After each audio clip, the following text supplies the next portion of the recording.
The two most common questions that I'm asked about life insurance are, how much life insurance do I need, and what kind of life insurance policy do I buy?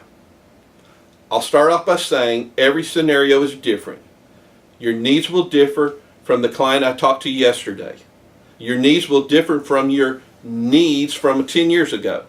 So you should forecast what your needs are now and into the future. We can certainly use a needs assessment program to derive the amount of life insurance, but the programs and worksheets can vary greatly between being very elaborate to using simply 10 to 12 times your annual salary. Once the amount is decided, the next step is deciding on what type of policy to purchase. There are some policies that are scams, but the vast majority of the policies through reputable life insurance companies are good. Every good policy serves a function and has a proper scenario that is applicable. However, if your concern is death benefit and you're within the age bracket of a company's underwriting criteria, term insurance is very hard to beat. Term insurance is by far the least expensive type of life insurance because you're purchasing only the death benefit. In fact, if you do not request and specifically give me a valid reason for purchasing a different type of policy, I will not even provide you a non-term quote. Whatever type you choose, be sure to pay attention to the guarantees. Term and whole life policies are generally based on solid guarantees. You pay this amount and you have this amount of death benefit for this period of time. This is a warning. Universal life policies have historically had poor guarantees.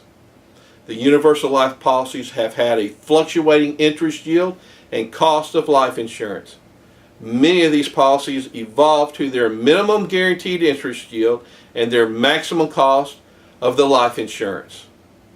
All you have to do is research the many class action lawsuits regarding universal life. A bunch of people have lost a bunch of money with this product. Fortunately, several companies have greatly improved their universal life products and their guarantees. The bottom line is term insurance is very reasonable. There is no reason for a young adult not to have sufficient life insurance. I have two children. When they turned 18, I replaced their existing term policies with a $1 million 10-year level term policy. My reasoning was there are two spikes at age 16 and age 21 in the mortality tables for young adults. The ages represent the initial driving and legal alcohol ages. From 18 to 28, my children should experience a lot of growth and changes. They will attend and graduate from college. They will get their first job, probably get married and perhaps start their families, buy a home and cars. All of these activities are accepting more responsibility. The last reason was the cost. For my daughter, a $100,000 term policy was a little over $100 a year.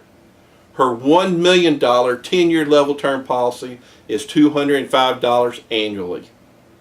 My plans are to fund the life insurance policies until they get on their feet.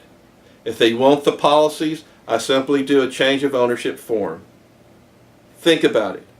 The cost of term insurance is so reasonable. When a 35-year-old couple can acquire $1 million of death benefit on each if they meet the company underwriting guidelines for under $45 a month. There is not a good excuse for not having adequate life insurance.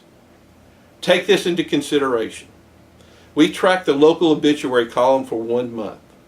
It saddens us to report that 8 Alvin residents under the age of 45 passed away. Their average age was 30.75 years old. The causes of death were auto accidents, various illnesses, and job-related injuries. Furthermore, the majority of Americans do not have any life insurance. As a result, we are trying to inform all of our clients that life insurance can be easy to acquire, low cost, and a means to provide family financial protection. Don't wait for the perfect time to buy life insurance. If you do, it's too late. Take care.